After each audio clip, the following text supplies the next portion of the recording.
இந்த வசனம் என்ன சொல்லுது? தேவ தூதன் என்ன சொல்லுகிறான் என்றா, நீங்கள் சீக்கிரமாய் போய் இயேசு உயிரோடு கூட எழுந்தார் என்று சொல்லணும். ஆமே, அந்த தேவ தூதன் உங்களை பார்த்து சொல்லா, என்ன பார்த்து சொல்றாரு? நீ சீக்கிரமாய் போய் என்ன பண்ணணும்? இயேசு உயிரோடு கூட இருக்கிறார் என்கிற சாட்சியை நாம் அறிவிக்கணும். அல்லேலூயா. நீங்கள் இந்த பூமியிலே சாட்சியாக ஆண்டவர் வைத்திருக்கிறார். எதை குறித்து நாம் சாட்சி சொல்ல வேண்டும்? இயேசு இந்த உலகத்தில் உயிரோடு கூட இருக்கிறார் என்கிற சாட்சியை நாம் சீக்கிரமாய் போய் அறிவிக்க வேண்டும். 2000 வருஷமாக இந்த உலகத்திலே இயேசு உயிரோடு கூட இருக்கிறார் என்பதை சாட்சியை இந்த உலகத்தில் அறிவித்துக் கொண்டே இருக்கிறார்கள். வாசிங்க, அவருடைய சீஷர்கள் சொல்லுங்கள், உங்களுக்கு முன்பாக கலிலேயாவுக்கு போகிறார், அங்கே அவரை காண்பீர்கள். இதோ உங்களுக்கு சொன்னேன் என்றான். இதோ உங்களுக்கு நான் சொன்னேன். அவர் எங்கே போகிறாராம்? கலிலேயா ஊருக்கு போகிறார். ஆமென், அல்லேலூயா. எந்த ஊருக்கு போனார்? கலிலேயாவுக்கு. ஏன் அங்கே போகிறார்? Mic of பண்ணுங்கம்மா.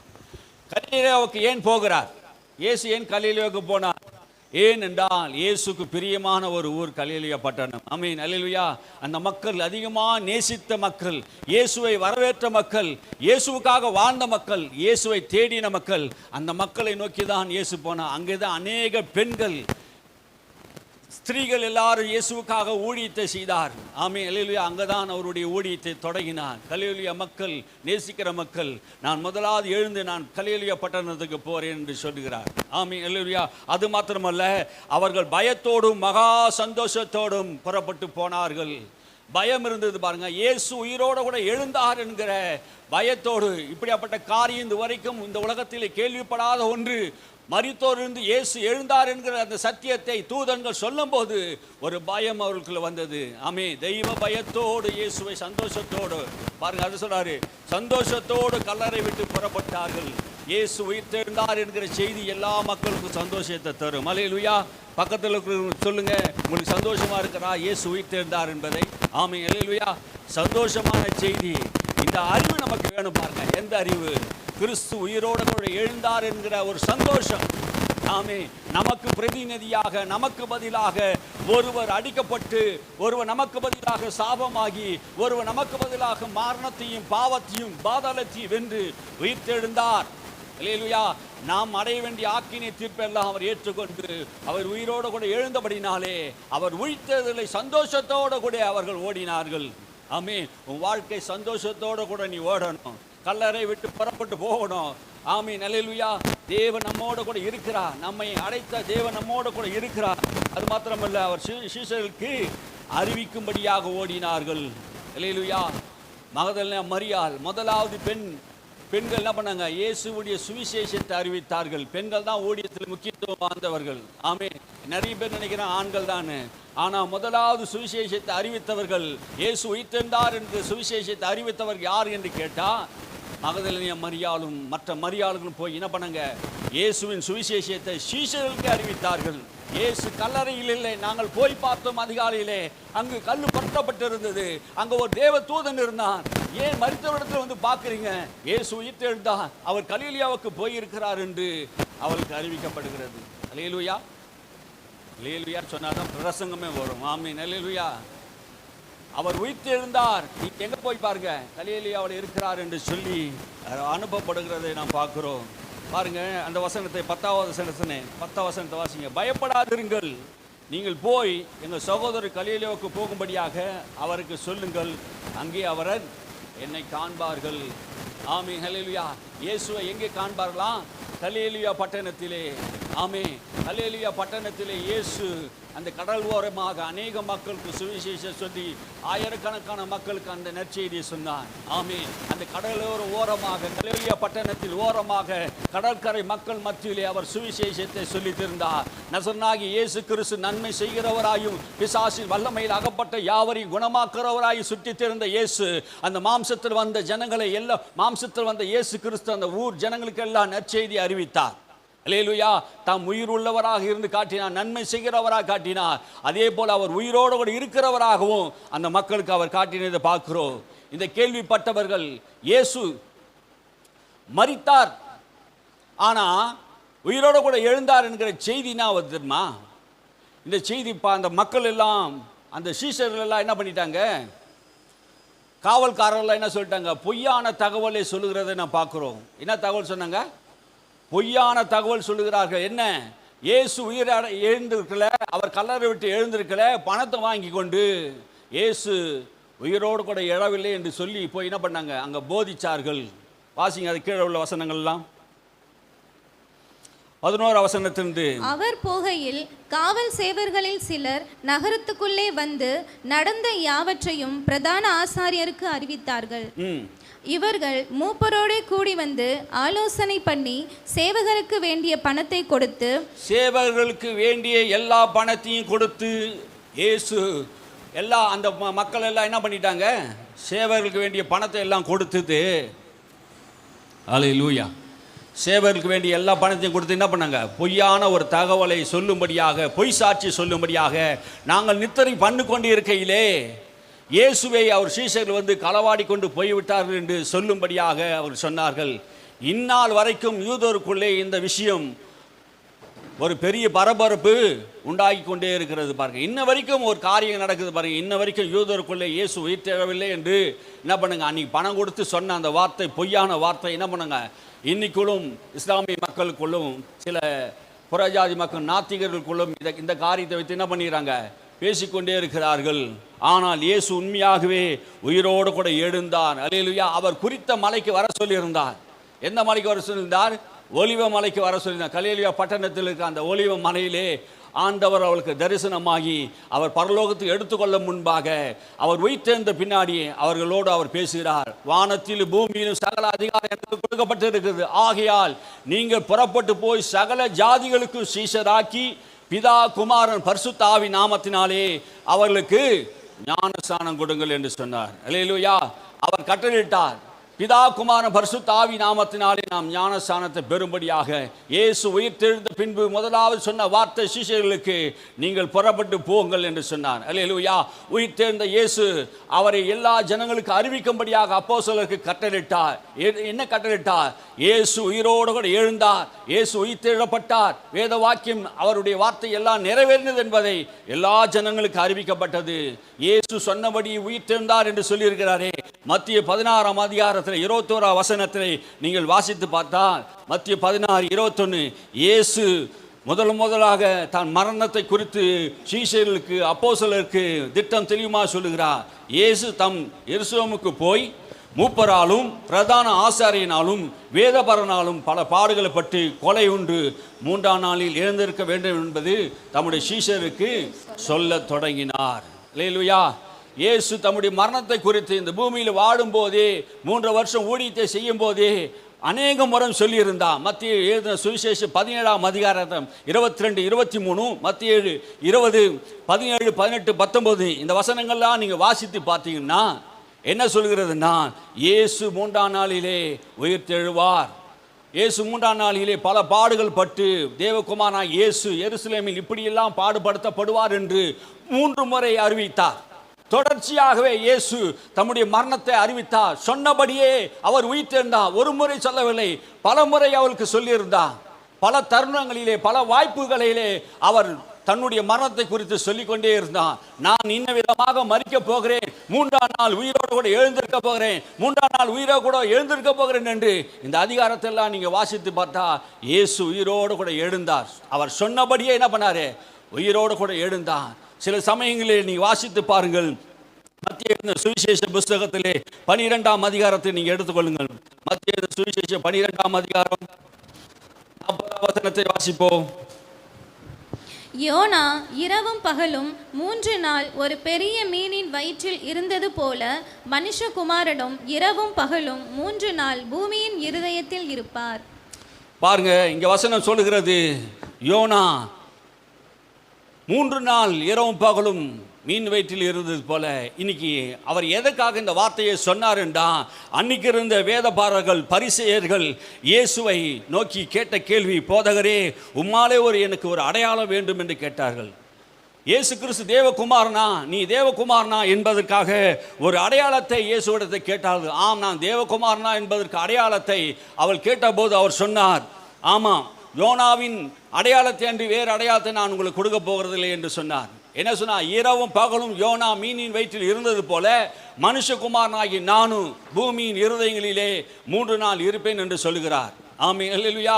யோனா 3 நாள் இரவும் பகலும் மீன் வயிற்றில் இருந்தது போல இயேசு கிறிஸ்துவும் பாதாளத்திலே பூமியின் இருதயத்திலே 3 நாள் அங்கே தங்கியிருப்பார். 3ஆம் நாள் இயேசு உயிரோடு கூட எழுந்திருப்பார். அன்னைக்கு யோனா மீன் வயிற்றிலிருந்து வெளியே வந்தது போலவும் இயேசு என்ன பண்ணுவாரு, உயிரோடு கூட எழுந்திருப்பார் என்று அன்னைக்கு இருந்த பரிசேயர்கள் சதுசேயர்கள் எல்லாருக்கும் சொல்லுகிறார். அல்லேலூயா. யோனாவிலும் பெரியவர் இங்கே இருக்கிறார் என்று அங்கே சொல்லுகிறார். யோனாவிலும் பெரியவர்கள் என்று சொல்றார். அப்போ யோனா அந்த பட்டணத்திலே, நினைவே பட்டணத்தில் சுவிசேஷத்தை அறிவித்த போது அந்த யோனா பட்டணத்தில் இருந்தவர்கள், நினைவே பட்டணத்தில் இருந்தவர்கள் 1,20,000 பேர் மனம் திரும்பினார்கள். ஆனா இந்த பட்டணத்திலே பரிசேயர்கள் சதுசேயர்களுக்கு தேவகுமாரனாகி இயேசுவே வந்து சுவிசேஷத்தை அறிவிக்கிறார். ஆனா அந்த பட்டணத்திற்கு மனம் திரும்பல. அதனால் சொல்றாரு, நினைவே பட்டணத்தார் கடைசி நாட்களில் உங்களுக்கு விரோதமாக தீர்ப்பு சொல்வார்கள். ஏன்னா யோனா வந்து ஒரு தீர்க்கதரிசி. அந்த தீர்க்கதரிசியுடைய சொல்லை கேட்டு 1,20,000 பேர் மனம் திரும்பினார்கள். ஆனா இயேசுவை நீங்க அநேக முறை சந்தேகப்படுகிறீர்கள். ஆனா யோனாவிலும் பெரியவர் இங்கே இருக்கிறார். ஆமே, யோனாவிலும் பெரியவர் இயேசு இந்த பூமியில வந்திருக்கிறார். வானத்தையும் பூமியை படைத்தவரே, கடவுளே இந்த பூமியில வந்திருக்கிறார். அவருடைய நீ சொல்ல கேட்க வேண்டும் என்று சொல்கிறார். அது இன்னொரு விஷயத்தை சொல்கிறார். சாலமோனிலும் பெரியவர் இங்கே இருக்கிறார். தென் தேசத்தில் இருக்கிற ராஜஸ்திரீ அந்த சாலமோனுடைய ஞானத்தை கேட்கும்படியாக ஓடி வந்தால், ஆமே, உலகத்திலே ஒரு மனுஷி, ஞானமுள்ள ஒரு மனுஷனை கண்டு சாலமோனை தேடி அந்த ஞானத்தை, அந்த மனுஷனுடைய ஞானத்தை அறிந்து அவருக்கு வெகுமதியெல்லாம் கொடுத்தார்கள். ஆனால் சாலமோனிலும் காட்டிலும் மிக வல்லமை மிக்கவர் இயேசு. அவரே வந்து அங்கே சுவிசேஷத்தை அறிவிக்கிறார். அந்த ஜனங்கள் என்ன பண்ணல, அவர் ஏற்றுக்கொள்கிறதில்லை என்பதை குறித்து பார்க்கிறோம். சாலமோனிலும் பெரியவர், யோனாவிலும் பெரியவர் 3 நாள் மீன் வயிற்றில் இருக்கிறது போல, யோனா 3 நாள் மீன் வயிற்றில் இருக்கிறது போல இயேசு கிறிஸ்து என்ன பண்ணுவாராம், 3 நாள் மீன் வயிற்று பூமியின் அடியிலே இருப்பார், பாதாளத்தில் இருப்பார், 3ஆம் நாள் அவர் உயிர்த்தெழுவார் என்று பல முறை மக்களுக்கு அறிவிக்கப்படுகிறது. பாருங்க, யோவான் சுவிசேஷம் 2ஆம் அதிகாரம் 19ஆம் அதிகாரம் 20ஆம் வசனத்தை எல்லாம் நீங்க வாசித்து பாருங்கள். யோவான் எழுதின சுவிசேஷம் 2ஆம் அதிகாரம் 19ஆம் வசனத்திலிருந்து வாசிப்போம்.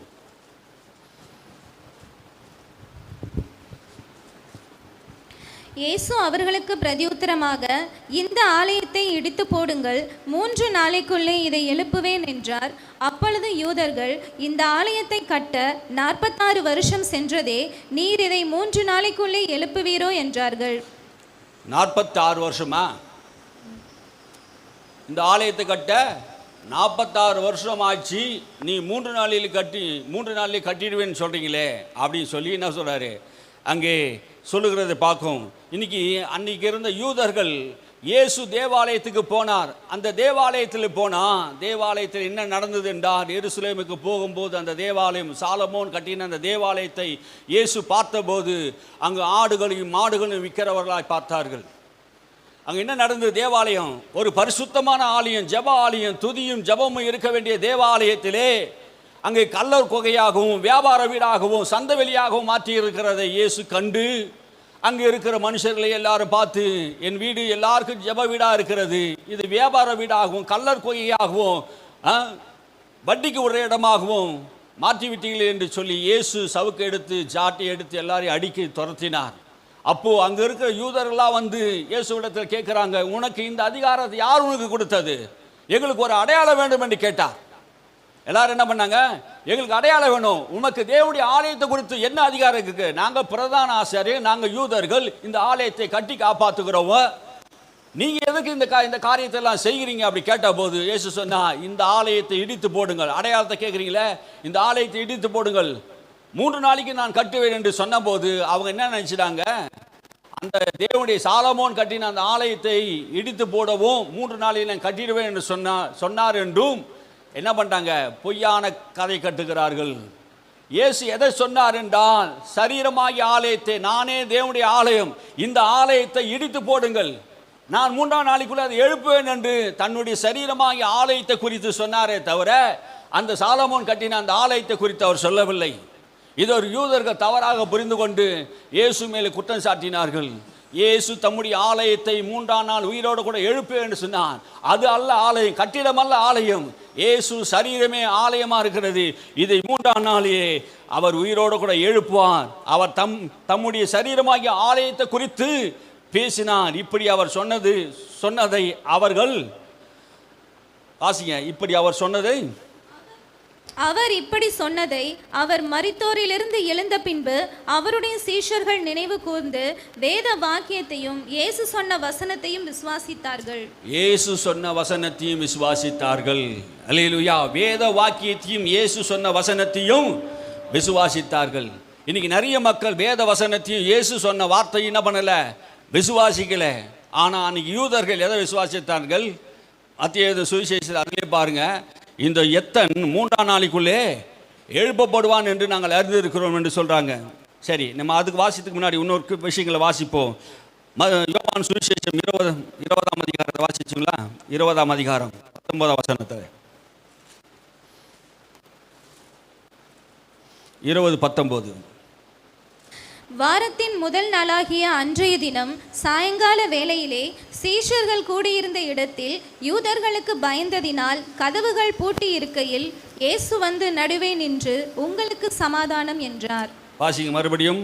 வாரத்தின் முதல் நாளிய அன்றைய தினம் சாயங்கால வேளையிலே சீஷர்கள் கூடி வந்த இடத்திலே யூதர்களுக்குள் பயந்ததினாலே கதவுகள் பூட்டி இருக்கையில் இயேசு வந்து நடுவே நின்று உங்களுக்கு சமாதானம் என்றார்.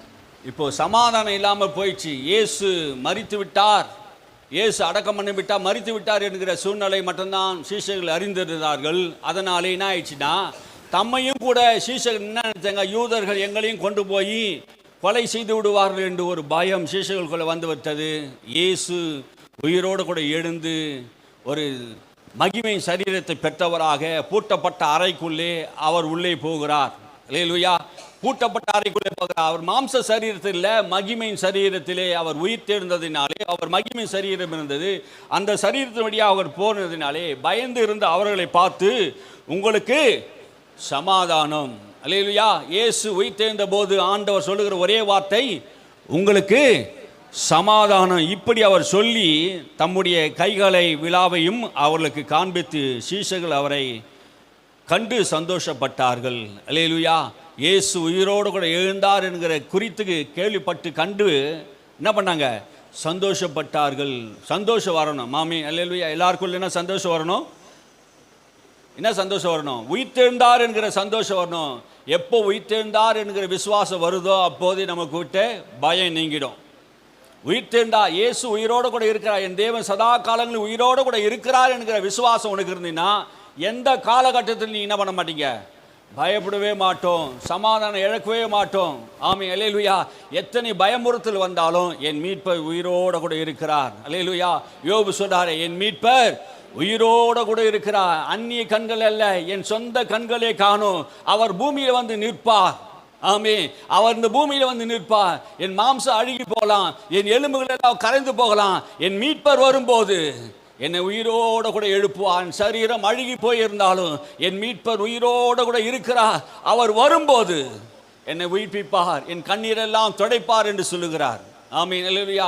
நம்முடைய தேவன் மீட்பர் உயிரோடு கூட இருக்கிறான். எந்த காரியத்தை குறித்து நாம் என்ன பண்ணக்கூடாது, பயப்படக்கூடாது. இன்னைக்கு சமாதானம் இழந்திருக்கிற மக்களுக்கு இயேசு கிறிஸ்துவுடைய உயிர்த்தெழுதல் உங்களுக்கு ஒரு சமாதானத்தை கொண்டு வருகிறதா இருக்கிறது. உன் வாழ்க்கையில எல்லா பயத்துக்கும் உன்னை நீங்களாக்கி உன்னை ரட்சிக்கிற தேவன் உன்னோட கூட இருக்கிறார். மறுபடியும் அவரை நோக்கி உங்களுக்கு சமாதானம் உண்டாவதாக என்று சொன்னார். அல்லேலூயா. மறுபடியும் இயேசு சொன்னார், உலகம் கொடுக்க முடியாத சமாதானத்தை தேவன் வைத்திருக்கிறார்.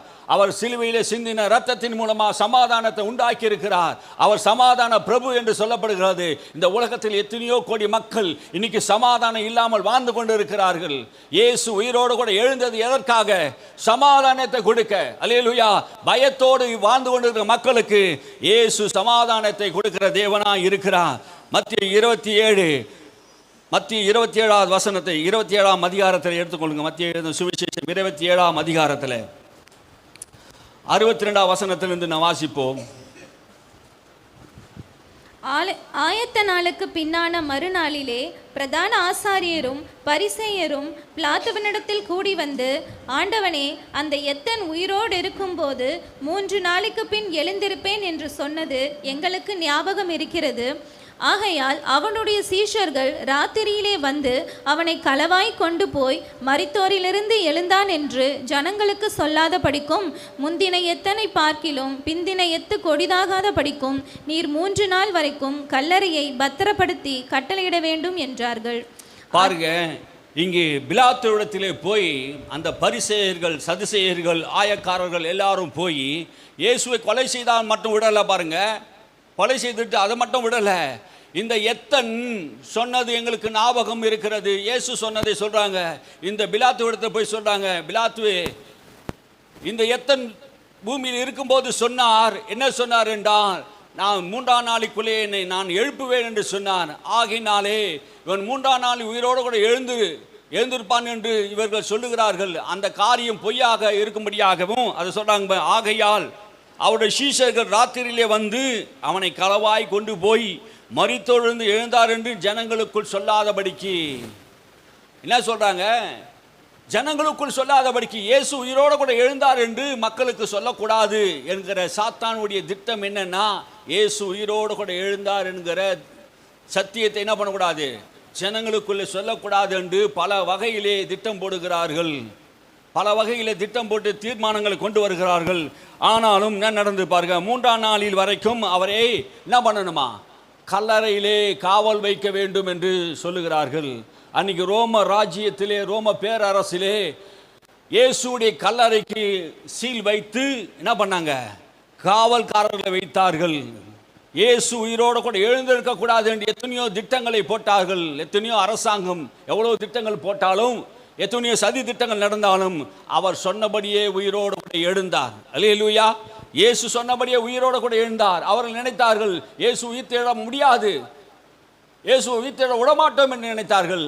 அவர் சொன்னபடியே உயிரோடு கூட எழுந்தார். எத்தனை வல்லமைகள், எத்தனை பாதாளத்தில் வல்லமைகள், எத்தனை மனுஷ சக்திகள், எத்தனை அரசாங்க சக்திகள் வந்தாலும் இயேசுவை உயிர்த்தெழுதலை தடுக்க முடியாது. அல்லேலூயா.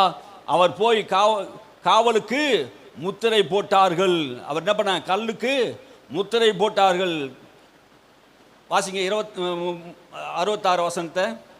அவர்கள் போய் கல்லுக்கு முத்திரை போட்டு காவல் வைத்து கல்லறையை பத்திரப்படுத்தினார்கள். கல்லறை என்ன பண்ணாங்க, பத்திரப்படுத்தி வைத்தார்கள். யாராவது இந்த உலகத்திலே கல்லறையில் போய் முத்திரை போட்டு சீல் வைத்து காவல்காரரை வைத்து நாம் பார்த்துருக்கிறோமா? எங்கேயுமே நாம் பார்த்துருக்க மாட்டோம். இயேசுடைய கல்லறையில் தான் இது நடந்தது. இயேசுடைய கல்லறையில் தான் நடந்து. லூக்கா சுவிசேஷ புஸ்தகம் 24:6-7 வாசிங்க. இவர் இங்கே இல்லை, அவர் உயிர்த்தெழுந்தார் என்று மறுபடியும் சொல்லுகிறார்கள். அவர் இங்கே இல்லை, அவர் மறுபடியும் உயிர்த்தெழுந்தார். மனுஷகுமாரன் பாவிகளின் கையில் ஒப்பு கொடுக்கப்பட்டு சிலுவையில் அறையப்பட்டு 3ஆம் நாளில் உயிர்த்தெழுந்த வேண்டும் என்பதாக அவர் கலிலேயாவில் இருக்கிற காலத்தில் உங்களுக்கு சொன்னதை நினைவு கூறுங்கள் என்றார். கலிலேயாவில் இருந்த காலத்திலே சொன்னதை நினைவு கூறுங்கள். இயேசு 3ஆம் நாள் உயிரோடு கூட எழுந்திருப்பார் என்று சீஷர்களுக்கு சொன்னதை அவர்கள் நினைவு கூறும்படியாக தூதர்கள் சொல்றார்கள். ஆமென், அல்லேலூயா. சீஷர்கள் மறந்திருந்தார்கள். ஆனா அந்த யூதர்கள், பரிசேயர்கள் என்ன பண்ணல, மறக்கலை. சீஷர்கள் மறந்து போயிட்டாங்க. இன்னைக்கு இயேசுடைய பிள்ளைகள் என்ன பண்றாங்க, இயேசு உயிரோடு கூட இருக்கிறார் என்கிற சத்தியத்தை என்ன பண்றாங்க, மறந்துட்டீங்க. ஆனா இயேசு உயிரோடு கூட இருக்கிறார் என்பதை மற்றவர்களுக்கு நம்ம அறிவிக்கிற கூட்டங்கள். ஆமென், அல்லேலூயா. இயேசுவை மற்றவர்களுக்கு நாம் என்ன பண்ணணும், சுவிசேஷமா அறிவிக்க வேண்டும். ஆமென், அதுதான் நம்முடைய பெரிய கடமையா இருக்குது. 1 பேதுரு 3:18 சொல்கிறது. வாசிங்கள். 1 பேதுரு 3:18. கிறிஸ்துவும் நம்மை தேவனிடத்தில் சேர்க்கும்படியாக அநீதி உள்ளவருக்கு பதிலாக நீதி உள்ளவராகும். நீதி உள்ளவராய் பாவங்கள் நிமித்தம் ஒரு தரம் பாடுபட்டார். அவர் மாம்சத்திலே கொலையுண்டு ஆவியிலே உயிர்ப்பிக்கப்பட்டார். கிறிஸ்துவும் நம்மை தேவனிடத்தில் சேர்ப்பதற்காக. இயேசு ஏன் மரித்தார் என்றால், கிறிஸ்து நம்மை தேவனிடத்திலே சேர்ப்பதற்காக. அல்லேலூயா. ஏன் அவர் உயிர்த்தெழுந்தார்னா, கிறிஸ்து என்ன பண்றார், நம்ம தேவனிடத்தில் சேர்ப்பதற்காக. நாம் தேவனிடத்திலிருந்து பிரிந்திருந்தோம்.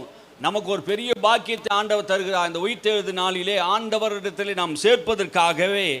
அநீதி உள்ளவருக்கு பதிலாக நீதி உள்ளவர் அப்படின்றா என்ன அர்த்தம்? அநீதி உள்ளவருக்கு பதிலாக நீதி உள்ளவராக. நாம் எல்லாம் அநீதி உள்ளவர்கள், அவர் மட்டும்தான் பண்ணார் நீதி உள்ளவராக இருக்கிறார். அநீதி உள்ளவருக்கு பதிலாக அவரே என்ன பண்ணாரு, நீதி உள்ளவராக. நம்முடைய பாவங்களை, நம்முடைய அக்கிரமங்களை, நாம் பாவிகளாக இருக்கிற நம்முடைய பாவத்தை எல்லாம் அவர் நீதி உள்ளவராக இருந்து எல்லா பாவத்தையும் எல்லா தண்டனையும் அவர் ஏற்றுக்கொண்டதினாலே அநீதி உள்ளவருக்கு நீதி உள்ளவராக பாவங்களின் நிமித்தம் ஒரு தரம் பலியிடப்பட்டார். இயேசு எப்படி பலியிடப்பட்டாரா?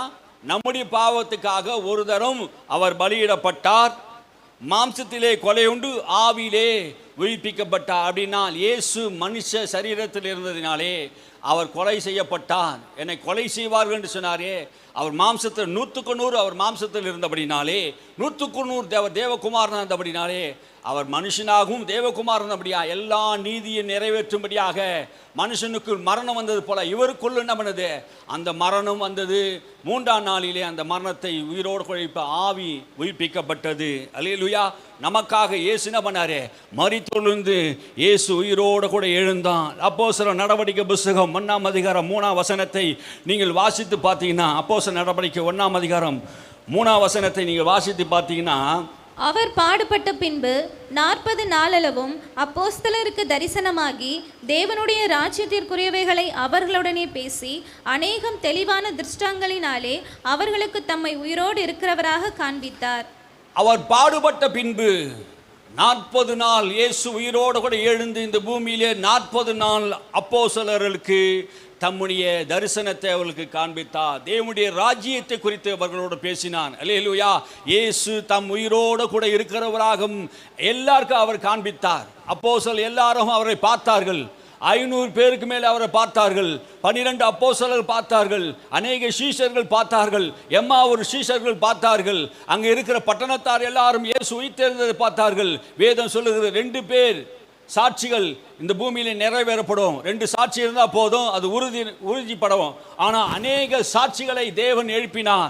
இயேசு தாம் உயிரோடு கூட இருக்கிறவராக 40 நாள் பலமுறை அப்போஸ்தலருக்கு அவர் தரிசனமானார். அவர் பாடுபட்ட பின்பு 40 நாள் அளவும் தரிசனமாகி தேவ ராஜ்யத்துக்குரியவைகளை ரகசியத்தை அவர்களோடு பேசினார். நான் போன பின்பு இந்த பூமியிலே இந்த ரகசியத்தை சொல்லுங்கள் என்று இயேசு உயிரோடு கூட எழுந்தார் என்கிற சாட்சியை அப்போஸ்தலருக்கு காண்பித்தார். தாம் உயிரோடு கூட இருக்கிறேன் என்பதை அப்போஸ்தலர்கள் அறிந்ததினால் தான் அவர்கள் தைரியமாக இயேசு உயிர்த்தெழுந்தார் என்பதை அவர் சொன்னார். தோமா அவர் நம்பவில்லை, இயேசு உயிர்த்தெழுந்ததை நம்பவில்லை. மற்ற அப்போஸ்தலர்கள் நம்பினாலும் மற்ற சில ஊழியர்களை நம்பல. ஆனால் தோமா அந்த வீட்டில் இல்லாத போது இயேசு அந்த வீட்டுக்கு வந்தார். அல்லேலூயா. தோமாவே, உன் கையில் என் தொலையிட்டு பாரு, என் விழாவில் கையிட்டு போட்டு பாரு, என்னை தொட்டு பாரு, அப்போது நீ விசுவாசின்னு சொன்னீங்க, என்ன விசுவாசி அப்படின்னு சொல்லி அவரை தொட்டு பார்த்தார். அல்லேலூயா. இயேசுவை தொட்டு பார்த்தா இயேசு உயிரோடு கூட இருக்கிறார் என்பதை சத்தியத்தை என்ன பண்ணுறாரு? விளங்க பண்ணுகிறது பார்க்கிறோம். பாருங்க, அவர் பேசி அநேக தெளிவான திருஷ்டாந்தத்தினாலே தாம் உயிரோடு இருக்கிறவராக காண்பித்தார். இயேசு அநேக முறைகள் அவர்கள் உயிரோடு கூட இருக்கிறவராக அவளுக்கு காண்பித்தார். அவர் காண்பித்தது மட்டுமில்ல, அவர் பரலோகத்துக்கு எடுத்துக்கொள்ளும் போதும் அவர் சொல்லுகிற வார்த்தை பாருங்கள். 10ஆம் வசனத்திலிருந்து வாசிங்கள். 9ஆம் வசனத்திலிருந்து வாசிப்போம். இவர்கள் அவர்கள் போன பின்பு, இவைகளை அவர் சொன்ன பின்பு அவர்கள் பார்த்து கொண்டிருக்கையில் உயர எடுத்துக்கொள்ளப்பட்டார். அவர்கள் கண்களுக்கு மறைவாக ஒரு மேகம் அவரை எடுத்துக்கொண்டது. அவர் போகிற போது அவர்கள் வானத்தை அண்ணாந்து பார்த்து கொண்டிருக்கையில் இதோ வெண்மையான வஸ்திரம் தரித்தவர்களில் 2 பேர் அவர்கள் அருகே நின்று, கலிலேயராகிய மனுஷரே, நீங்கள் ஏன் வானத்தை அண்ணாந்து பார்த்து நிற்கிறீர்கள்? உங்களிடத்தினின்று வானத்துக்கு எடுத்துக்கொள்ளப்பட்ட இந்த இயேசுவானவர் எப்படி உங்கள் கண்களுக்கு முன்பாக வானத்துக்கு எழுந்தருளி போனாரோ அப்படியே மறுபடியும் வருவார் என்றார்கள். இவர்கள் பார்த்து கொண்டே இருக்கையிலே இயேசுவை அவர்கள் எல்லோரும் பார்த்து கொண்டே இருந்தார்கள். 40 நாள் வரையும் தரிசனமாகி 40ஆம் நாள் அவர் பரலோகத்தை எடுத்துக்கொள்ளப்படும் போது என்ன நடந்ததுதான்? எல்லாரும் அங்கே இயேசுவை அந்த ஒலிவ மலையிலிருந்து பார்த்து கொண்டே இருக்கிறார்கள். அந்த ஒலிவ மலையில தான் மறுபடியும் இயேசு வரப்போகிறார். அல்லேலூயா. அந்த ஒலிவ மலையில் தான் போய் இயேசு கால்கள் வைக்க போகிறார். அந்த ஒலிவ மலை இப்போ ஆயத்தமாக இருக்கிறது. இயேசு வருகை ஆயத்தமாக இருக்குது.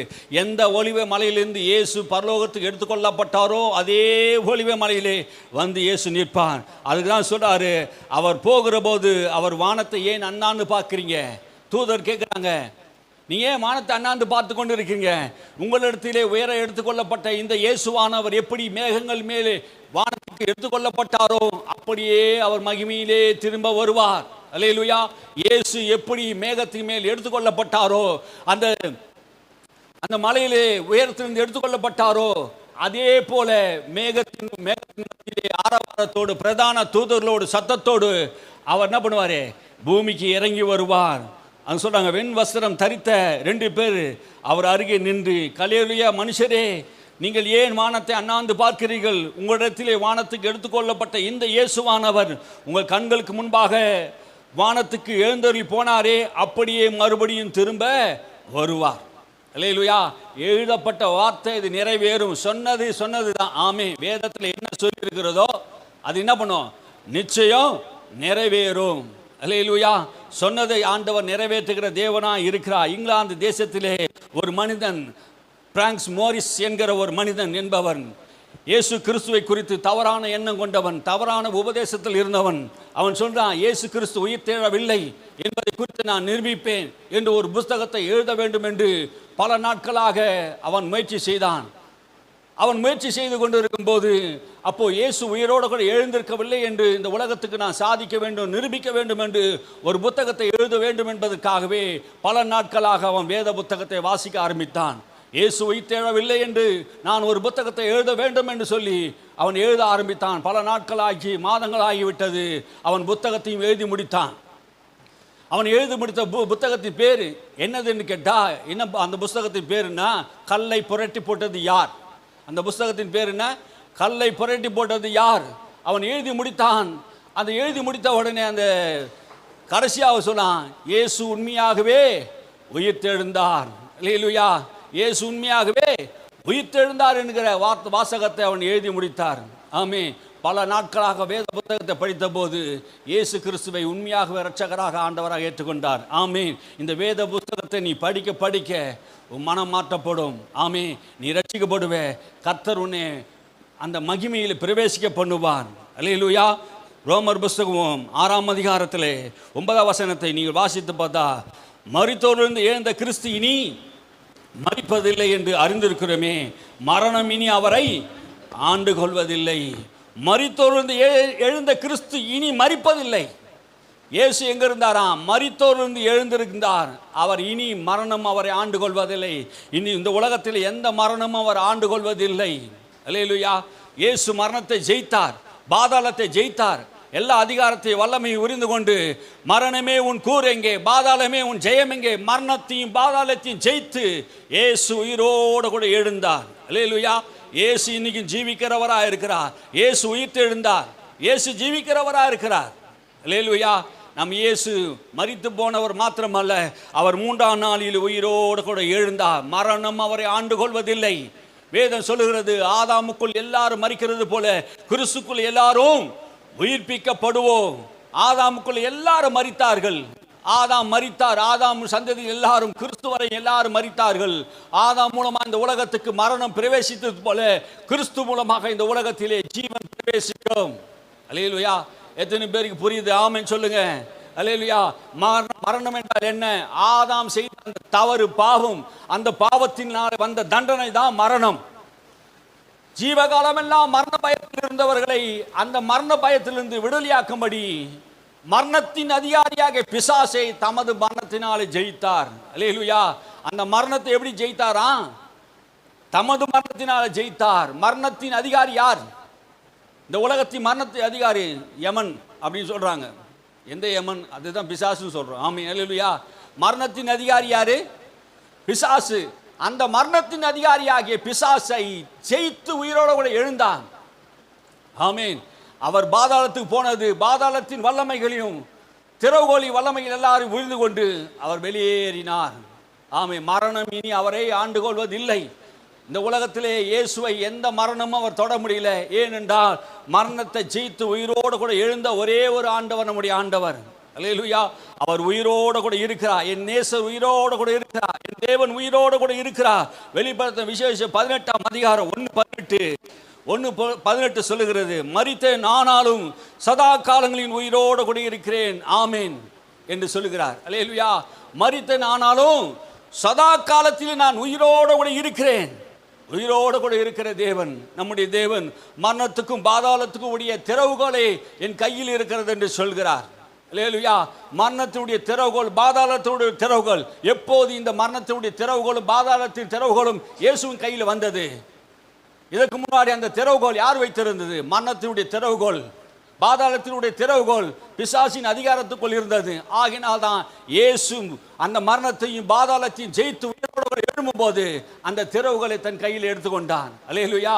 அதனால தான் வேதம் சொல்லுகிறது, மரணமே உன் கூர் எங்கே, நீ இதுவரைக்கும் ஜெயிச்ச உன் ஜெயம் எங்கே, நீ இப்போது தோத்து விட்ட இயேசு விட்ட. அல்லேலூயா. மரணமே நீ தோல்வி அடைந்து விட்ட. இந்த உலகத்திலே மரணத்தை ஜெயித்த ஒரே ஒரு ஆண்டவர் இயேசு கிறிஸ்து. ஆமே. அவர் இன்னைக்கும் ஜீவனோடு கூட இருக்கிறார், இன்னைக்கு உயிரோடு கூட இருக்கிறார். அப்போஸ்தலர் நடவடிக்கை புத்தகத்திலே 3:15 வாசிக்கிறேன். ஜீவாதிபதிகளை கொலை செய்தீர்கள், தேவன் அவர் மரித்தோலிருந்து எழுப்பினார், அதற்கு நாங்கள் சாட்சிகள் என்று அப்போஸ்தலர் எல்லாம் நிரூபித்தார்கள். அப்போஸ்தலர் என்ன சொன்னாங்க? ஜீவாதிபதி அப்படின்னா என்ன அர்த்தம்? ஜீவாதிபதி அப்படின்னு என்ன அர்த்தம்? ஜீவனுக்கெல்லாம் அதிபதி. இந்த உலகத்தில் இருக்க எல்லா ஜீவனுக்கெல்லாம் அவர் ஜீவனை கொடுத்தார். அவர் தான் அதிபதியா இருக்கிறார். ஜீவனுக்கு அதிபதி, எல்லா ஜீவனுக்கு அதிபதி. அவர் மரணத்துக்கு அதிபதி என்றால் இவர் ஜீவனுக்கு அதிபதி. நானும் ஜீவனை கொடுக்க வந்தேன் என்று சொன்னார். ஆதாமுக்கு ஜீவனை மாத்திரமல்ல, இந்த உலகத்தில் இருக்க எல்லாருக்கும் ஜீவனை கொடுக்க வந்தார். அல்லேலூயா. அப்போஸ்தலன் பவுல் சொல்றான், கிறிஸ்து எனக்கு ஜீவனா இருக்கிறார். யோவான் சொல்றார், கிறிஸ்து இல்லாதவன் ஜீவன் இல்லாதவன் என்று சொல்கிறார். ஆமென். அல்லேலூயா. அவர் ஜீவாதிபதியா இருக்கிறார். உனக்கு ஜீவனை கொடுக்க அவர் வந்திருக்கிறார். அல்லேலூயா. அதுதான் வேதம் சொல்லுகிறது.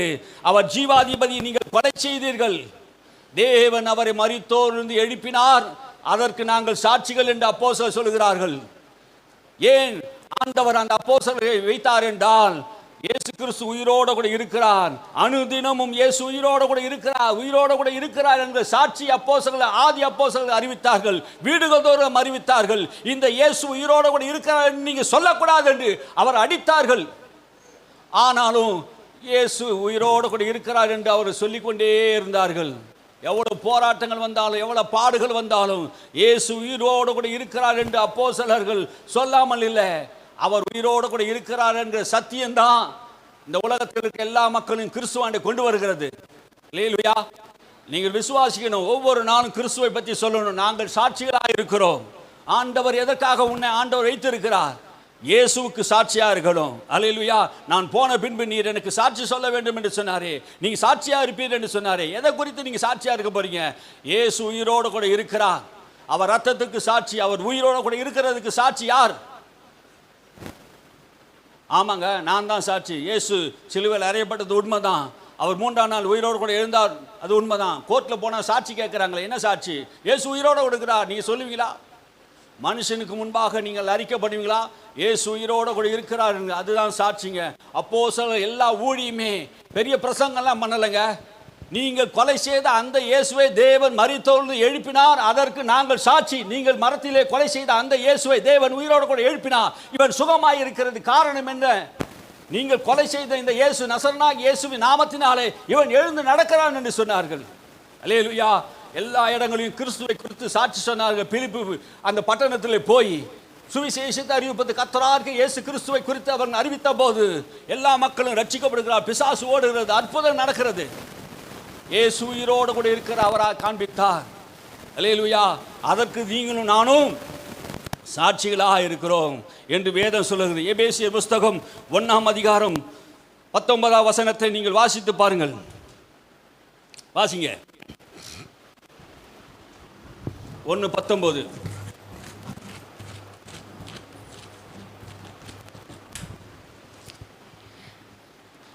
தாம் கிறிஸ்துவை மரித்தோரிலிருந்து எழுப்பி அவரிடத்தில் நடப்பித்த தமது பலத்த சத்துவத்தின் வல்லமையின்படியே விசுவாசிக்கிறவர்களாகிய நம்மிடத்திலே காண்பிக்கும் தம்முடைய வல்லமையின் மகா மேன்மையான மகத்துவம் இன்னதென்றும் நீங்கள் அறியும்படிக்கு அவர் உங்களுக்கு பிரகாசமுள்ள மனக்கண்களை கொடுக்க வேண்டும் என்றும் வேண்டிக் கொள்ளுகிறேன். தாம் கிறிஸ்துவை மரித்தோரிலிருந்து எழுப்பி அப்படின்னா என்ன அர்த்தம்? இயேசுவை மரித்தோரிலிருந்து எழுப்பின வல்லமை, மரித்தோரிலிருந்து எழுப்புகிற வல்லமை. அந்த வல்லமை பாதாளத்தில் இருந்து, பிசாசின் அதிகாரத்திலிருந்து, சாபத்திலிருந்து, நோயிலிருந்து, சகல பிசாசின் அதிகாரத்திலிருந்து அந்த வல்லமை எழுப்ப பண்ணினது. எந்த வல்லமையா? பிதா எப்படியாப்பட்ட வல்லமையை பயன்படுத்தினாராம்? இதுவரைக்கும் பயன்படுத்தாத மிகப்பெரிய வல்லமை. கிறிஸ்துவை உயிர்த்தெழுவதற்காக தமது ஆவியின் வல்லமையினாலே அவரை உயிர்த்தெழ செய்தாராம். அல்லேலூயா. இயேசு எப்படி பண்ணாராம்? தம்முடைய ஆவியின் வல்லமையினாலே, பரிசுத்த ஆவியினாலே அவர் என்ன பண்ணாராம்? உயிரோடு கூட எழுப்ப பண்ணினார். அமெரிக்க தேசத்தில் ராக்கெட் விட்டாங்க பாருங்க. அப்போது நிலாவுக்கு ராக்கெட் விட்டாங்க. நிலாவுக்கு ராக்கெட் விடும்போது அந்த ராக்கெட்டில் எரிபொருளை நிரப்பி, மிகப்பெரிய சக்தி வாய்ந்த எரிபொருளை நிரப்பி இந்த பூமியை விட்டு அது மிக வேகமாக அந்த அந்த நிலாவுக்கு போகணும்னா மிகப்பெரிய சக்திகளை அவர் பயன்படுத்தினார்கள். அந்த சக்தியை தான் வல்லமை என்று சொல்லுகிறார்கள். அப்போது இந்த பூமியிலிருந்து அந்த மேலே போகிறதுக்கு ஒரு சக்தி வேணும். அந்த சக்தியை தான் என்ன பண்ணணும்? பாதாளத்திலிருந்து ஒரு சக்தி, பிசாசு, அதிகாரம், மரணம், பாவம், சாபம், இந்த சக்தியின் வல்லமையிலிருந்து இயேசுவை உயிரோடு கூட எழுப்பினது. அல்லேலூயா. அதனால தான் இயேசு சொன்னார், பிதாவே என் ஆவியை உன் கையில் ஒப்பு கொடுக்கிறேன். ஏனென்றால் பிதா தாம் அவரை 3ஆம் நாளில் உயிரோடு கூட எழுப்புவார் என்பதை இயேசு அறிந்திருந்தார். அல்லேலூயா. அதனால்தான் இயேசுவை அவர் 3ஆம் நாளில் உயிரோடு கூட எழுப்பான். தாம் மரித்தொழுந்து எழுப்பி அவரிடத்திலே நடப்பித்த பலத்த சத்துவத்தின் வல்லமைப்படியே இயேசுவை எந்த அளவிலே அந்த பலத்த வல்லமையை பயன்படுத்தினாரோ உயிரோடு கூட எழும்புவதற்கு, அதே வல்லமையை உங்களுக்கு எங்களுக்கு காண்பிப்பதற்கு நமக்கு ஒரு பிரகாசம் உள்ள மனக்கண்களை தேவன் நமக்கு தந்துள்ளபடியாக நான் ஜெபிக்கிறேன் என்று அப்போஸ்தலன் பவுல் சொல்லுகிறார். அல்லேலூயா. அந்த நிலாவுக்கு போவதற்கு அவள் எரிபொருள் சக்தியை பயன்படுத்தி அந்த சந்திரமண்டலத்துக்கு போகிறார் என்றா, அப்போ இயேசு இந்த பூமியிலிருந்து எடுத்துக்கொள்ளப்படுவதற்கு, பாதாளத்தின் வல்லமையிலிருந்து, எல்லா வல்லமையிலிருந்து விடுதலையாக்கி எழும்பப்படுவதற்கு, எல்லா வல்லமையும் ஒன்றுமில்லாமல் பண்ணுவதற்கு இயேசு கிறிஸ்துவுடைய வல்லமை, அந்த உயிர்த்தெழுந்த வல்லமை பலமாக கிரியை செய்ததை நாம் பார்க்கிறோம். அல்லேலூயா, அல்லேலூயா. ரோமர் புத்தகம் 8ஆம் அதிகாரம் 1ஆம் வசனம், 8:1.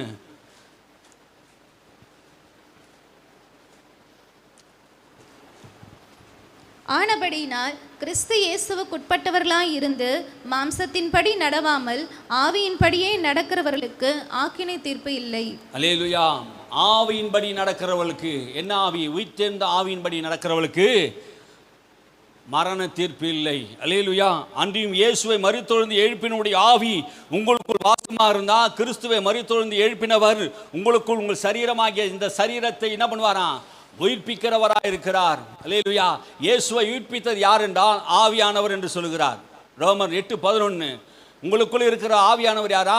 சரீரங்களை உயிர்ப்பிக்கிற ஆவியானவர். இயேசுவை மரித்தொழுந்து உயிர்ப்பித்த அந்த ஆவியானவர். இந்த ஆவியானவர் என்ன பண்ணாரா? இயேசுவை மரணத்திலிருந்து உயிர்ப்பித்து இருக்கிறார் என்று சொல்லுகிறார். அப்போஸ்தலர் 5:30 நீங்கள் வாசித்து பாருங்கள். 5:30. அப்போஸ்தலர் 5:30. மரத்திலே தூக்கப்பட்டவன், வாசிங்க. நீங்கள் மரத்திலே தூக்கி கொலை செய்த இயேசுவை நம்முடைய பிதாக்களின் தேவன் எழுப்பி இஸ்ரவேலுக்கு மனம் திரும்புதலையும் பாவம். மரத்திலே தூக்கி கொலை செய்த இயேசுவை தம்முடைய பிதாக்களின் தேவன் என்ன பண்ணாராம்? தேவன் எழுப்பினார். யாரை எழுப்பினாராம்? இயேசுவை எழுப்பினார். இந்த இயேசுவை எழுப்பினது யார் என்று அப்போஸ்தலன் சொல்றாரு? தேவன் தம்முடைய ஆவியினால் எழுப்பினார் சொல்றாரு. தேவனை எழுப்பினர் என்று சொல்றாரு. பிதாக்களின் தேவன் ஆபிரகாம், ஈசாக், யாக்கோபு என்பவருடைய தேவன் எழுப்பினார் என்று சொல்கிறார். எதற்காக எழுப்பினார் என்று நீங்க 31ஆம் வசனத்தை வாசினா, இஸ்ரவேலுக்கு மனம் திரும்புதலை தரும்படியாக. ஆமே. இந்த இயேசு ஏன் உயிரோடு கூட எழுந்தாருண்டா, மனம் திரும்புதலையும் பாவ மன்னிப்பையும் அருளுவதற்காக அவரை அதிபதியாகவும் இரட்சகராக ஏற்படுத்தினார். இயேசு ஏன் உயிரோடு கூட எழுந்தா? பாவ மன்னிப்பை நமக்கு தருவதற்காக. இந்த உலகத்தில் யாருமே நம்முடைய பாவங்களை மன்னிக்க முடியாது. இயேசுக்கு பாவங்களை மன்னிக்க அதிகாரம் உண்டு. பாவிகளை ரட்சிப்பதற்காக இந்த உலகத்தில் வந்தார். அவர் நம்முடைய பாவங்களுக்காய் மரித்து உயிரோடு கூட எழுந்தவதினாலே அவர் நம்முடைய பாவங்களுக்கு மன்னிப்பை கொடுக்க அவர் உயிரோடு கூட எழுந்தார். அல்லேலூயா. அவர் அதிபதியாகவும் இரட்சகராகவும் தமது வலது கரத்தினாலே உயர்த்தி இருக்கிறார். இன்னைக்கு இயேசு எங்கே இருக்கிறார்னா, பிதாவின் வலது பக்கத்திலே அவர் வீற்றிருக்கிறார். அல்லேலூயா. இயேசு உயிர்த்தெழவில்லை என்று பல பேர் சொல்லிக் கொண்டு இருக்கிறார்கள் இந்த உலகத்தில். இயேசு உயிரோடு கூட இருக்கிறார். 1 கொரிந்தியர் புஸ்தகம் 15ஆம் அதிகாரம் 12 வாசிப்போம். 1 கொரிந்தியர் புஸ்தகம், எல்லாரும் 1 கொரிந்தியர் புஸ்தகம் எடுத்துக்கொள்ளுங்க. 15ஆம் அதிகாரம் 12ஆம் வசனத்திலிருந்து வாசிப்போம். கிறிஸ்து மரித்தோரிலிருந்து எழுந்தார் என்று பிரசங்கிக்கப்பட்டிருக்க மரித்தோரின் உயிர்த்தெழுதற்கு இல்லை என்று உங்களில் சிலர் எப்படி சொல்லலாம்? அப்போஸ்தலன் பவுல் சொல்லுகிறான், கிறிஸ்து மரித்தெழுந்து எழுந்தார் என்று பிரசங்கிக்கப்பட்டிருக்க அந்த கொரிந்து பட்டணத்து மக்களுக்கு இயேசு மரித்தோரிலிருந்து உயிரோடு கூட எழுந்தார் என்று பிரசங்கம் செய்து கொண்டிருந்தார்கள். ஆனால் அங்குள்ள பட்டணத்தில் இருக்க மக்கள் எல்லாம் என்ன சொன்னார்கள்? இயேசு மரித்தோரிலிருந்து எழவில்லை என்று சிலர் சொல்லுகிறார்கள். அவர்களுக்கு பதில் கடிதமாக எழுதுகிறார். என்ன எழுதுகிறார்? இயேசு மரித்தோர்ந்து எழுந்தார் என்று நாங்கள் பிரசங்கித்துக் கொண்டு இருக்கும்போது நீங்கள் இயேசு மரிக்கவில்லை என்று அவர் உயிர்த்தெழவில்லை என்றும் நீங்கள் சொல்லுகிறதினாலே அவளுக்கு மறு கடிதமாக எழுதுகிறார். 13ஆம் வசனத்தை வாசிப்போ. மரித்தோரில் உயிர்த்தெழுதல் இல்லாவிட்டால் கிறிஸ்து எழுந்திருக்கவில்லையே. மரித்தோர் உயிர்த்தெழுதல் இல்லாவிட்டால், இயேசு மரித்தோரிலிருந்து உயிர்த்தெழவில்லாட்டா கிறிஸ்து எழுந்திருக்கவில்லையே. பதில் சொல்றார் பாருங்க. கிறிஸ்து எழுந்திருக்கவில்லை என்றால் எங்கள் பிரசங்கமும் விருதா, உங்கள் விசுவாசமும் விருதா என்று சொல்லுகிறார். பாருங்க, நாங்கள் பண்ணுகிற பிரசங்கமும் வேஸ்ட் தான். இயேசு உயிரோடு கூட எழுந்ததினால் தான் அந்த கிறிஸ்துவ பிரசங்கமே அது வேல்யூ உள்ளதுங்க, பலன் உள்ளது. இயேசு உயிர்த்தெழா விட்டால் நாங்கள் ஏங்க பிரசங்கம் பண்ணணும்? ஆமீன். கிறிஸ்து உயிரோடு கூட எழுந்திருக்காவிட்டால், எல்லாரும் மரிக்கிறது போல கிறிஸ்து மரித்து விட்டால் எங்க பிரசங்கம் வீண் என்று சொல்லுகிறார். உங்கள் விசுவாசமும் வீண் என்று சொல்லுகிறார். எதற்கு நாங்கள் உயிரை கொடுத்து நாம் முழுவதும் வேதத்தை வாசித்து தியானித்து இயேசு உயிரோடு கூட இருக்கிறார் நாங்கள் சொல்லுகிறோம். அவர் உயிர்த்தெழாவிட்டால் நாங்கள் சொல்லுகிறது பொய்யாயிடுமே. நாங்கள் தேவனுக்கு பொய் சாட்சி சொல்லுவோமே. தேவன் எழுப்பாத இயேசுவை உயிரோடு கூட எழுப்பினார் என்று தேவனுக்கு விரோதமாக நாங்கள் பொய் சாட்சி சொல்லுகிறோம், நான் இருப்போமே என்று அப்போஸ்தலன் பவுல் சொல்லுகிறதை பார்க்கிறோம். வாசிங்கள் 15ஆம் வசனம். உயிர்த்தெழாவிட்டால் தேவன் எழுப்பாத கிறிஸ்துவை அவர் எழுப்பினார் என்று நாங்கள் தேவனை குறித்து சாட்சி சொன்னதினாலே தேவனுக்காக பொய் சாட்சி சொல்லுகிறவர்களாகவும் காணப்படுவோமே. தேவனுக்காக நாங்கள் பொய் சாட்சி சொல்லுகிறவர்களாக காணப்படுவோமே. தேவன் எழுப்பாத கிறிஸ்துவை நாங்கள் எழுப்பினார் என்று நாங்கள் சொன்னார். அப்படின்னா என்ன சொல்ல வராது? கிறிஸ்துவை தேவன் எழுப்பினார். அப்படி எழுப்பாவிட்டால் நாங்கள் எழுப்பினார் என்று நாங்கள் சாட்சி சொன்னா அந்த சாட்சி எப்படி இருக்கும்? தேவனுக்கு விரோதமாக பொய் சாட்சியா இருக்குமே. எவ்வளவு தெளிவாக எழுதுகிறார் பாரு. கொரிந்து பட்டணத்து மக்களுக்கு இயேசு உயிரோடு கூட இருக்கிறார் என்பதை இந்த 15ஆம் அதிகாரத்தில் திட்டம் தெளிவுமாக அவர் பேசுகிறதை நாம் பார்க்கிறோம். 16ஆம் வசனத்தை நாம் வாசிப்போம். மரித்தோர் உயிர்த்தெழாவிட்டால் கிறிஸ்து எழுந்திருக்கவில்லையே. மரித்தோர் உயிர்த்தெழாவிட்டால், இயேசு மரித்து உயிரோடு கூட எழுந்தாவிட்டால், எழுந்திருக்கவில்லை என்றால், கிறிஸ்து எழாவிட்டால் உங்கள் விசுவாசம் வீணா இருக்குமே. ஆப் பண்ணுங்கம்மா, அதை டிஸ்டர்பாக இருக்குது பாருங்க. கிறிஸ்து உயிர்த்தெழாவிட்டால் உங்கள் விசுவாசம் வீணா இருக்கும். நீங்கள் இன்னும் உங்கள் பாவங்களிலே கிடப்பீர்கள். இன்னும் நீங்கள் என்ன பண்ணுங்க? இயேசு உயிரோடு கூட எழாவிட்டால் இன்னும் நீங்கள் என்ன பண்ணுவீங்க? உங்கள் பாவத்தில் தான் இருப்பீங்க.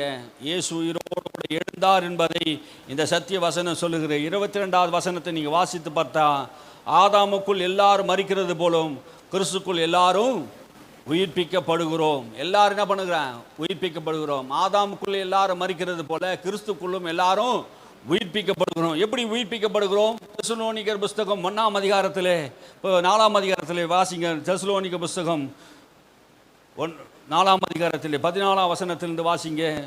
14ஆம் வசனத்திலிருந்து 1 தெசலோனிக்கர் புஸ்தகம், எல்லாரும் எடுத்துக்கொள்ளுங்க. 1 தெசலோனிக்கர் புஸ்தகம். இயேசுவானவர் மரித்து பின்பு எழுந்திருந்தார் என்று விசுவாசிக்கிறோமே.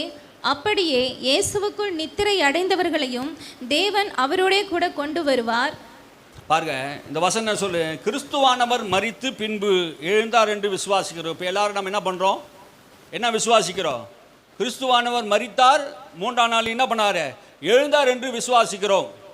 விசுவாசிக்கிறோமா இல்லையா? ஆமீன் சொல்லுங்க. விசுவாசிக்கிறோம். அப்படியே கிறிஸ்துக்குள் நித்திரை அடைந்தவர்களும் தேவன் அவரோடு கூட கொண்டு வருவார். அப்படின்னா என்ன அர்த்தம்? என்ன சொல்றாரு? கிறிஸ்து மரித்தது 3ஆம் நாள் உயிரோடு கூட எழுந்தது போல கிறிஸ்துக்குள்ளே மரிக்கிறவர்களையும் கர்த்தர் என்ன பண்ணுவாராம்? கொண்டு வருவார். அது மாத்திரமல்ல, 15ஆம் வசனத்திலிருந்து வாசிப்போம். 16ஆம் வசனத்தை வாசிப்போம். ஏனெனில் கர்த்தர் தாமே ஆரவாரத்தோடு பிரதான தூதரோடு எக்கால சத்தத்தோடு வானத்திலிருந்து இறங்கி வருவார். அப்போது கிறிஸ்துக்குள் மரித்தவர்கள் முதலாவது எழுந்திருப்பார்கள். அப்படின்னா என்ன சொல்லுவார்? கிறிஸ்துக்குள் மரிக்கிறவர்களை தேவன் என்ன பண்ணுவாராம்? எழுப்புவார். ஆதாமுக்குள் மரிக்கிறது போல கிறிஸ்துக்குள்ள நாம் மரித்து இருக்கிறோம். ஆனா கிறிஸ்து உயிர்த்தெழுந்தது போல நாமும் கூட என்ன பண்ணுவோம்? இயேசு வரும்போது உயிரோடு கூட எழுப்பப்படுவோம் என்கிற சத்தியத்தை தான் இங்க அப்போஸ்தலனாகிய பவுல் சொல்கிறார். அதுதான் சொல்றாரு. 17ஆம் வசனம் சொல்றாரு, பின்பு உயிரோடு இருக்கும் நாமும் கர்த்தருக்கு எதிர்கொண்டு போகும் மேகங்கள் மேல் அவரோடு கூட ஆகாயத்திலே எடுத்துக்கொள்ளப்பட்டு இவ்விதமாக எப்போதும் கர்த்தரோடு கூட இருப்போம், ஆகாய மண்டலத்தில் எடுத்துக்கொள்ளப்பட்டுவோம். ஆமென், அல்லேலூயா. எப்போதும் கர்த்தரோடு கூட இருப்போம் என்கிற ஒரு நம்பிக்கை இருக்கிறது. அல்லேலூயா. கிறிஸ்து மரித்தோரிலிருந்து உயிரோடு கூட எழுந்தார் என்று எத்தனை பேர் விசுவாசிக்க நம்புறீங்க? அல்லேலூயா. எல்லாரும் நம்புறீங்களா? ஆமென், அல்லேலூயா. அவர் இங்கே இல்லை, அவர் உயிர்த்தெழுந்தார். மரித்தவரிடத்தில் ஏன் தேடுறீங்க? இயேசு உயிரோடு கூட இருக்கிறார் என்கிற சாட்சியை அறிவிப்பதற்காக தான் தேவன் நம்ம என்ன பண்ணியிருக்கிறாரு? ஏற்படுத்தியிருக்கிறார். அல்லேலூயா, அல்லேலூயா. இன்னும் ஒரு சில வசனங்களை வாசித்து நான் முடிப்போம். நம் ஞானஸ்நான ஆராதனைக்கு நேராக கடந்து போவோம். பேதுரு எழுதின புஸ்தகத்தில் 1ஆம் அதிகாரத்தில் 4ஆம் வசனம் சொல்லுகிறது, இயேசு கிறிஸ்து மரித்தோரிலிருந்து எழுந்ததினாலே அழியாததும் மாசற்றதும் வாடாததுமாகிய சுதந்திரத்துக்கு ஏதுவாக ஜீவனுள்ள நம்பிக்கை உண்டாகும்படி மிகுந்த இரக்கத்தினாலே நம்மை மறுபடியும் ஜெனிப்பித்திருக்கிறார். அல்லேலூயா. இயேசு உயிர்த்தெழுந்ததினாலே நமக்கு என்ன நடந்திருக்கிறது? அழிவில்லாததும் மாசற்றதுமாகிய சுதந்திரம் நமக்கு ஆண்டவர் தரப்போகிறார். அழிவில்லாத ஒரு சுதந்திரம், மாசற்ற ஒரு சுதந்திரத்தை தரப்போகிறார். அவர் பெரிய நம்பிக்கை இருக்கிறது. இது அவருடைய மறுபிறப்பு நமக்கு கொடுத்திருக்கிறது. கலாத்தியர் 1:1 சொல்லுது. ஆனால் ரோமர் 4:25 வாசிங்க. ரோமர் 4:25, அவர் நம்முடைய பாவங்களுக்காக ஒப்பு கொடுக்கப்பட்டு நாம் நீதிமான ஆக்கப்படுவதற்காக எழுப்பப்பட்டும் இருக்கிறார். அல்லேலூயா. அவர் எதற்காக ஒப்பு கொடுக்கப்பட்டாராம்? எதற்காக அவர் மரித்தாராம்? நம்முடைய பாவங்களுக்காக அவர் ஒப்பு கொடுக்கப்பட்டார். அப்படின்னா என்ன அர்த்தம்? நாம் செய்த பாவத்துக்காக இயேசுவை மரணத்துக்கு ஒப்பு கொடுத்தார். அதுதான் சொல்றாரு. நம்முடைய பாவங்களுக்காக இயேசுவை ஒப்பு கொடுத்தார். நம்மை நீதிமானாக்குவதற்காக. நாம் யாரும் நீதிமான் அல்ல. தேவனிடத்தில் போக வேண்டும் என்றால் நாம் எல்லாரும் நீதிமானாகணும். நான் எப்படி ஆண்டவர் நீதிமானாக்கினா? இயேசு கிறிஸ்து ரத்தத்தினாலே நம்மை கழுவி சுத்திகரித்ததினாலே அவர் விசுவாசிக்கிற எல்லோரும் நீதிமானாக்கப்படுகிறோம் என்று வேதம் சொல்லுகிறது. ரோமர் 6:4, மேலும் பிதாவின் மகிமையினால கிறிஸ்து மரித்தொழுந்து எழுப்பப்பட்டது போல, பிதாவின் மகிமையினாலே கிறிஸ்து மகிமையினாலே எழுப்பப்பட்டது போல நாமும் புதிய ஜீவனுள்ளவர்களாக நடந்து கொள்ளும்படி அவர் மரணத்துக்குள்ளான ஞானஸ்தானத்திலே கிறிஸ்துவுடனே அடக்கம் பண்ணப்பட்டோம். இந்த ஞானஸ்தானத்தை பற்றி சொல்கிறார். அப்போ இந்த ஞானஸ்தானம் என்ன சொல்லுகிறது? நாம் கிறிஸ்துவுடனே கூட அடக்கம் பண்ணப்படுகிற விஷயத்தை தான் சொல்லுது. இப்போ ஞானஸ்தானம் எடுக்க போகிற பிள்ளைகளுக்கு அந்த தண்ணீர் எதற்காக வைக்கப்படுகிறது? தண்ணீர் மரணத்தை குறிக்கிறது. நீங்கள் தண்ணீரில் போய் நிற்கும்போது, அடக்கம் பண்ணப்படும் போது உங்கள் சரீரமானது அடக்கம் பண்ணப்படுகிறது. தண்ணீரிலிருந்து நீங்கள் வெளியே வரும்போது அது உயிர்த்தெழுதலை குறிக்கிறது. நீங்கள் கிறிஸ்துவோடு கூட நீங்கள் உயிர்த்தெழுந்து அவரோடு கூட என்றென்றைக்கும் வாடும்படியாக ஒரு பாக்கியம். என்ன சொல்லுவது பைபிள்? என்ன சொல்லுதுன்னா, அக்கிரமத்திலே பாவத்திலே மரித்திருந்த உங்களை கிறிஸ்து உயிர்ப்பித்தார். எப்படின்னா, இந்த ஞானஸ்தானத்தின் மூலமாக என்ன பண்ணுறாரு? உங்கள் பாவத்தை எல்லாம் மன்னிக்கிறார். இல்லையா? ஞானஸ்தானம் எடுக்கிற பிள்ளைங்க கிறிஸ்து என்ன பண்ண போறாரு? உங்கள் பாவங்கள் எல்லாம் அந்த தண்ணீரிலே மூழ்க படைக்க போகுது. பாருங்க, சிலுவையிலே இயேசு மரிக்கும் போது எல்லா பாவத்தையும் சுமந்தது போல இந்த ஞானஸ்தானத்தின் மூலமாக அக்கிரமங்களிலே பாவங்களிலே மரித்திருந்த உங்களை அடக்கம் பண்ணிவிட்டு கிறிஸ்து 3ஆம் நாள் உயிரோடு கூட எழுந்தது போல நீங்கள் ஞானஸ்தானம் பெற்று எழும்பும்போது நீங்கள் நீதி உள்ளவர்களாக, தேவனுடைய பிள்ளைகளாக, தேவனுடைய சுதந்திரர்களாக, அழிவில்லாததும் ஜீவகிரீடத்தை பெறுகிறவர்களாக, தேவனுடைய வீட்டாராக, சொந்த மகனாக, சொந்த பிள்ளைகளாக ஒரு நல்ல ஒரு பாக்கியத்தை கர்த்தர் உங்களுக்கு தருகிறார். அல்லேலூயா. எத்தனை பேர் நம்புறீங்க? இந்த பாக்கியத்தை நீங்கள் பெற்று இருக்கிறீங்களா? அல்லேலூயா. 2 கொரிந்தியர் புஸ்தகம் 4:14 சொல்லுது, கர்த்தராகிய இயேசுவை எழுப்பினவர் எங்களையும் கிறிஸ்து கொண்டு எழுப்பி உங்களோட கூட தமக்கு முன்பாக நிறுத்துவார் என்று நாங்கள் அறிந்திருக்கிறோம். இயேசுவை எழுப்பினவர் எம்மையும் கூட என்ன பண்ணுவாராம்? எழுப்புவார் என்று சொல்லுகிறார். ரோமர் 8:34 சொல்லுகிறது, ஆக்கினிக்குள்ளாக தீர்க்கிறவன் யார்? 8:34 சொல்லுகிறது, ஆக்கினிக்குள்ளாக தீர்க்கிறவரா யார்? கிறிஸ்துவே மரித்தார், அவரே எழுந்தும் இருக்கிறார், அவரே நம்முடைய தேவனுடைய வலது பரிசத்தில் வீற்றிருக்கிறார், நமக்காக வேண்டுதல் செய்கிறவரும் அவரே. அல்லேலூயா. என்ன சொல்லுது? ஆக்கினிக்குள்ளாக என்ன தீர்க்கிறவர் யார்? அப்படின்னா என்ன அர்த்தம்? ஞானஸ்நானம் பெற்றவர்களை உங்களை பார்த்து ஆண்டவர் சொல்றாரு, பெற போகிறவர்களுக்கு சொல்றாரு, உங்களை ஆக்கினிக்குள்ளாக தீர்க்கிறவன் யார்? யாருமே என்ன பண்ண முடியாது, உங்களை ஆக்கினிக்குள்ளாக தீர்க்க முடியாது. ஏனென்றால் இயேசு உங்களுக்காக மரித்தார், பாவங்களுக்காக மரித்தார். அவர் நீதி உள்ளவராக இருந்து உங்களுக்காக மரித்ததினாலே, உங்கள் தண்டனைகள்லாம் அவர் ஏற்றுக்கொண்டதினாலே, நீங்கள் அடைய வேண்டிய எல்லா தண்டனையும், பாவத்துக்கான தண்டனை எல்லாம் அவர் ஏற்றுக்கொண்டபடினாலே உங்களை நீங்கள் அவரை விசுவாசிக்கிறபடினாலே அவருடைய நீதியை உங்கள் மேல் வைத்தார். பாவம் அறியாத அவரை பாவமாக்கி நீதி அறியாத உங்கள் மேலே அவருடைய நீதியை உங்களுக்கு செலுத்துகிறார். கிறிஸ்துவை மரித்தவரிலிருந்து எழுப்பினவர் தேவனுடைய வலது பரிசத்திலே இப்போ இருக்கிறார். நமக்காக இப்போதும் பரலோகத்தை என்ன பண்ணி கொண்டிருக்காராம்? பிதாவிடத்திலே வேண்டுதல் செய்கிறவராக இருக்கிறார். அல்லேலூயா. இப்போது இயேசு என்ன செய்து கொண்டு இருக்கிறார்?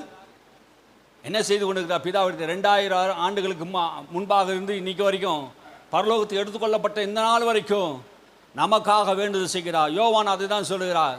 ஒருவன் பாவம் செய்வான் என்றால் பிதாவிடத்தில் எப்போதும் என்ன பண்ணுறான்? இயேசு பரிந்து பேசிக்கொண்டே இருக்கிறவராக இருக்கிறார். நமக்காக வேண்டுதல் செய்கிறவர் ஒருவர்.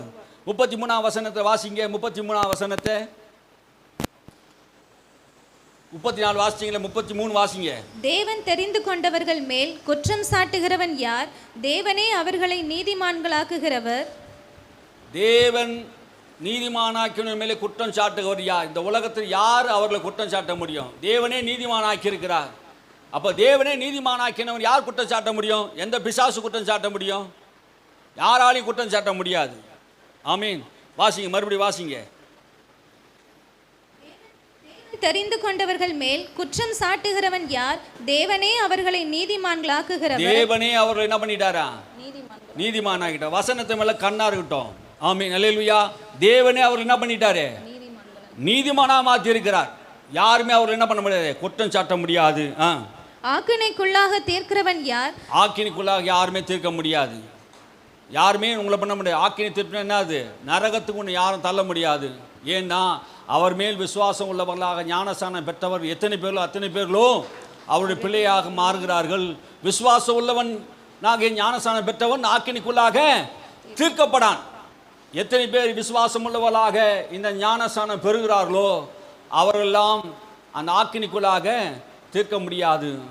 யோவான் புஸ்தகத்திலே 3ஆம் அதிகாரம் 17ஆம் வசனத்தை வாசிப்போம், முடிப்போம். அல்லேலூயா. யோவான் சுவிசேஷம் 3:17. உலகத்தை ஆக்கினைக்குள்ளாக தீர்க்கும்படி தேவன் தம்முடைய குமாரனை உலகத்தில் அனுப்பாமல் அவராலே உலகம் ரட்சிக்கப்படுவதற்காகவே அவரை அனுப்பினார். உலகத்தை என்ன பண்ணல, அவர் ஆக்கினிக்குள்ளாக தீர்க்கும்படி தம்முடைய குமாரனை அனுப்பல. எதற்காக அனுப்பினார்? அவராலே ரட்சிக்கப்படும்படியாக, உங்களை ரட்சிப்பதற்காகவே இயேசுவை என்ன பண்ணாரு? அவர் அனுப்பினார். ஆக்கினிக்குள்ளாக தீர்ப்பதற்கு தேவனுடைய விருப்பம் இல்லை. உங்களை எல்லாம் நரகத்துக்கு தள்ளுவதற்காக அவருடைய திட்டம் இல்லை. உங்களை ரட்சிப்பதற்காக அவரை எழுப்பினார் என்றும் வேத வசனம் சொல்லு. அவரை விசுவாசிக்கிறவன் ஆக்கினிக்குள்ளாக தீர்க்கப்படான். 18ஆம் வசனத்தை, அவரை விசுவாசிக்கிறவன் ஆக்கினிக்குள்ளாக தீர்க்கப்படான். விசுவாசியாதவனோ வாசிங்க. தேவனுடைய ஒரே பேரான குமாரனுடைய நாமத்தில் விசுவாசம் உள்ளவனாய் இராதபடியினால் அவன் ஆக்கினை தீர்ப்புக்கு உட்பட்டாயிற்று. அவன் ஆக்கினை தீர்ப்புக்கு உட்பட்டாயிற்று. அப்படின்னா என்ன அர்த்தம்? இயேசுவை விசுவாசிக்காதவனுக்கு நரகம் நிச்சயம் என்று வேதம் சொல்கிறது. இயேசுவை விசுவாசிக்கிறவனுக்கு நரகம் இல்லை என்று சொல்கிறது. முடிவு பரியந்தோம் நிலை நிற்கவன் ரட்சிக்கப்படுவான். அப்படி என்றால் முடிவு பரியந்தோம் இயேசுவுக்காக தங்கள் வாழ்க்கையை ஒப்பு கொடுத்து இயேசுவுக்காக வாடுகிறவனே ஆண்டவர் என்ன பண்ணுவார்? ரட்சிக்கிறவராக இருக்கிறார். அல்லேலூயா. தேவன் ரட்சிக்கிறவராக இருக்கிறார். எல்லாரும் எழுந்திருப்போம், கர்த்தரை ஸ்தோத்திரிப்போம். அல்லேலூயா.